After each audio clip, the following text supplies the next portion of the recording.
Приветствую всех, друзья. Ну что, вот и продолжение вашего любимого шоу, которое прольет свет на сущность настоящего творчества. Мы осознаем силы, которые двигают нашу вселенную с самого момента ее зарождения. Меня зовут Александр Солодун, и это программа «Восставшие из андеграунда».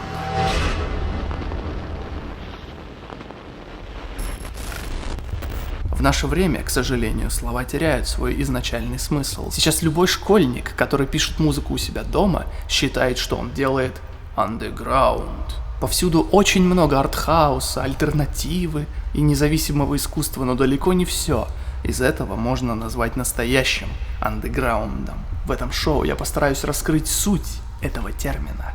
Итак, что же такое underground?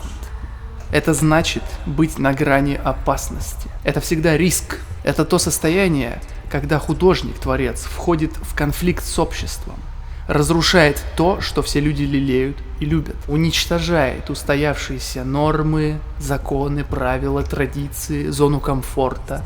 И тот андеграунд, который по итогу становится мейнстримом, и есть высший пилотаж. Это означает, что художнику удалось изменить общество, поменять этот мир к лучшему, срезать под корень какие-то устоявшиеся обычаи, которые давно уже сгнили и отравляют людей. И теперь их больше нет. За андеграунд людей сажают в тюрьму, отменяют, потому что общество не понимает это. Андеграунд творят лишь настоящие личности, которые не встраиваются ни в одну систему, посылают всех на 3 буквы и говорят: я буду таким, какой я есть. И в этом моя уникальность, мое искусство. Бездарные критики говорят, что в любой деревне, в любом гараже или подвале найдется такой же Джеймс Хэтфилд, Мастейн, Пауль Ландерс или Варк Викернес. Но это далеко не так. Ведь важнейшую роль в истории всегда играют личности, а также контекст времени. Но андеграунд не обязательно должен быть прорывным искусством, чтобы создавался новый жанр, стиль или направление. Это скорее про личность, про индивидуальность. Это врожденное, природное ощущение мироздания.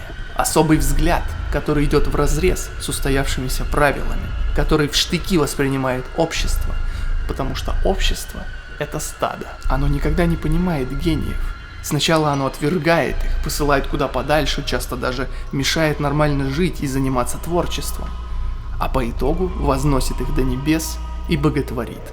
И именно так было с нашими сегодняшними героями. Одно слово — Рамштайн.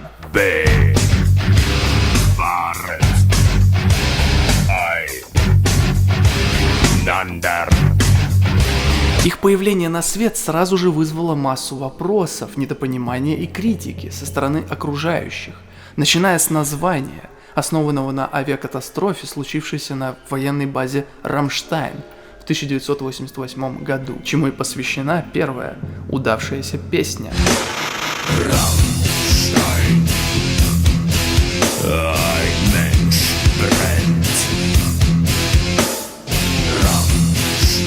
Как рассказывал Пауль, это была первая песня, которая сложилась, и в ней можно лицезреть матрицу Рамштайн. Также основу Рамштайн можно услышать на демо-альбоме 1994 года, который был выпущен на лейбле Motor.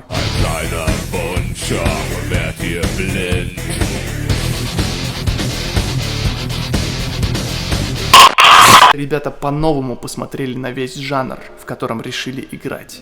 Они переосмыслили все, от музыки до внешнего образа и шоу, которое показывали на сцене. Панковский подход к творчеству, их образ жизни из ГДР 80-х, плюс объединившаяся Германия, которая, наконец, зажила нормальной жизнью, избавилась от тоталитарной системы и стала развиваться. Все это в конечном итоге повлияло на финальную картину их музыки, их сущности.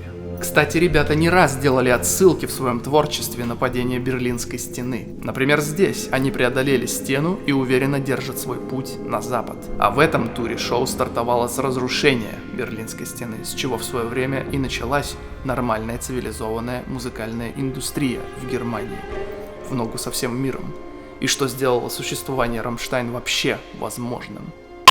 Многие несведущие люди всерьез думают, что Рамштайн создали новый жанр музыки – Industrial Metal. Но это далеко не так. Они проявили новаторство лишь в том, как они подошли к этому жанру, как выразили свою индивидуальность в нем. Если вы будете изучать мир рок-н-ролла, то удивитесь, что практически все жанры, стили, направления зародились еще в 80-х. И здесь можно вспомнить, каким был индастриал до Рамштайн. Что вообще такое индастриал? Индастриал — это значит просто взять и делать что-то на помойке. Не умея, не имея инструментов, возможностей, знаний, просто самому на ощупь что-то создавать. То есть индастриал — это бескрайнее, бесконечное чистое поле, на котором все появляется с нуля, благодаря экспериментам.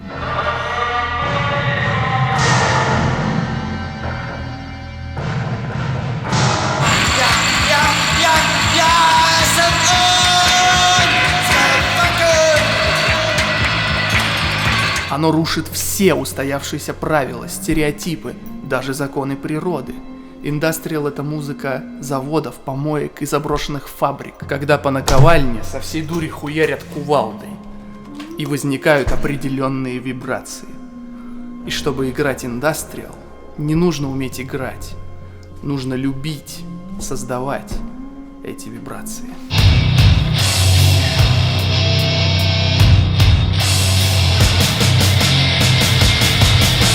Петер Тектгрен на вопрос, что для тебя индастриал, как-то ответил: дисторшн. На всех инструментах, на ударных, на вокале, на гитарах, на синтах. И это абсолютно верно. Искаженный звук электрогитар, использование различных синтезаторов и электронного звучания. На этом фундаменте и возник Industrial Metal. Основы эстетики, внешнего вида и во многом звучания заложили Лайбах. Почему-то о них мало кто вспоминает.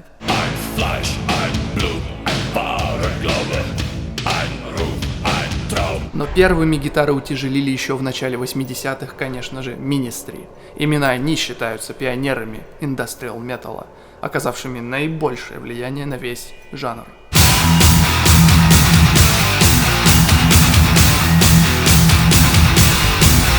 Также следует упомянуть такие группы, как Умф, Godflesh Джастина Бродрика и американо-германский проект KMFDM.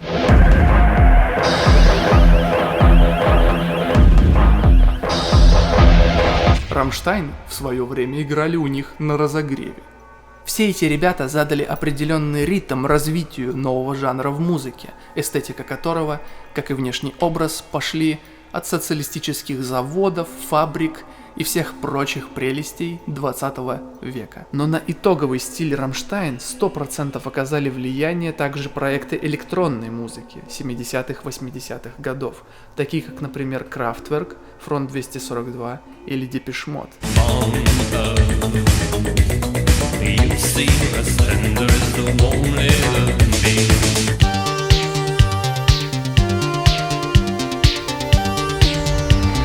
Что подтверждается также каверами на их композиции. Только Рамштайн добавили сюда утяжеленные гитары.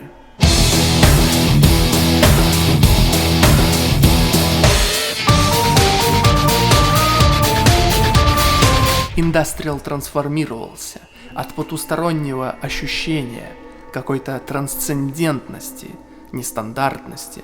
Все ушло больше в танцевальность.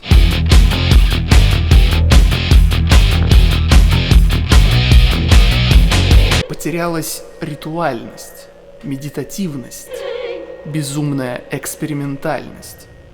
Но частичка ее все же осталась. Скорее не в записях, а на концертах это особенно проявляется. Один из самых ярких примеров подобного индустриального андеграунда — это проект Missing Foundation, созданный в 1984 году в Гамбурге Питером Миссингом.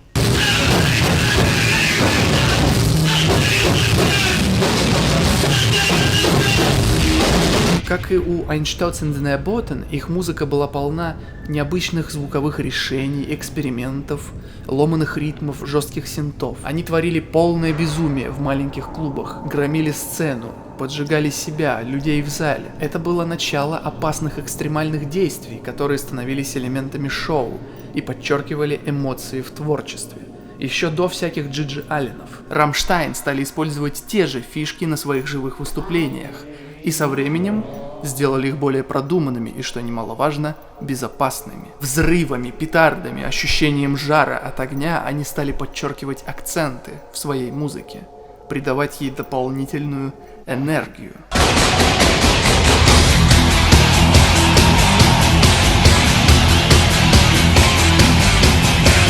Именно в этом их главное отличие от обычных мейнстримовых групп, которые использовали в своих шоу пиротехнику скорее как декорацию. Взять, к примеру, тех же Kiss, которыми вдохновлялся Рихард Хруспи в детстве. По сравнению с Рамштайн, это просто галимый попс. Перформансы, крики, порезы, увечья, самоистязание – все это добавляет энергии и визуализирует болезненные тексты. Я обожаю делать подобные вещи, потому что таким образом ты проживаешь то, о чем хочешь сказать, на все 200%. Это добавляет искренности творчеству. А музыка Рамштайн была настолько необычной, одновременно пугающей и завораживающей, что даже сам Дэвид Линч решил использовать две их композиции для своего артхаусного искусства, которое также не принимало общество.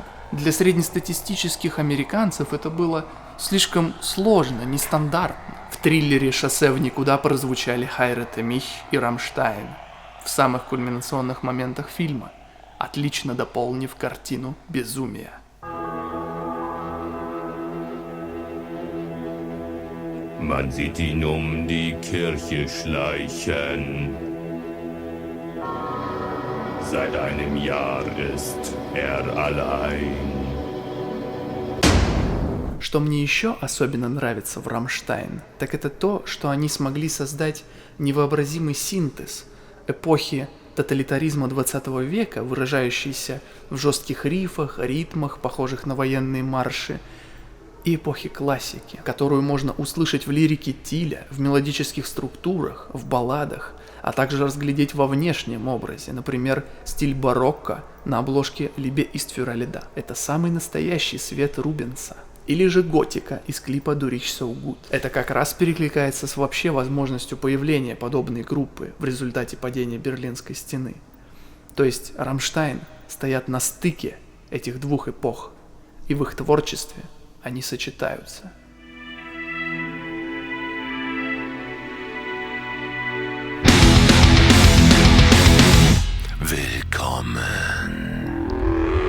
Рамштайн часто затрагивают запретные темы в текстах, говоря о непринятых в обществе вещах. И, естественно, при визуализации этих тем на сцене возникают провокационные моменты. Например, первый показ спецэффекта Big Dish в Америке, когда полиция консервативных штатов посчитала это противозаконными действиями и посадила Тиля и Флаки на несколько дней в камеру. Это стоило ребятам и нервов, и денег, и времени. Это и есть нарушение свободы самовыражения. Зато теперь, спустя время, когда Рамштайн, и не только Рамштайн, общими усилиями сломали этот стереотип, это стало нормой. То же самое было и с песней Ich tu der Wie и с клипом Pussy. Бюрократы посчитали недопустимыми подобные формы самовыражения. И как могли запрещали эту бездуховность. У Рамштайн даже такие лютые темы, как Mein Teil, смогли стать мейнстримом.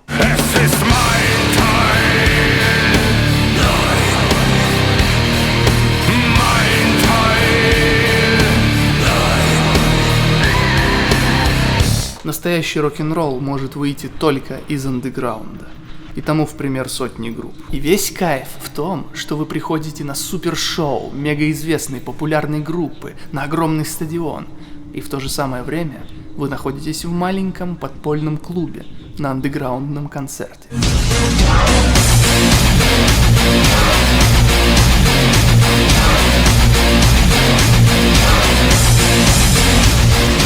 Потому что основа всего действия зародилась именно там, и эта энергия приумножается.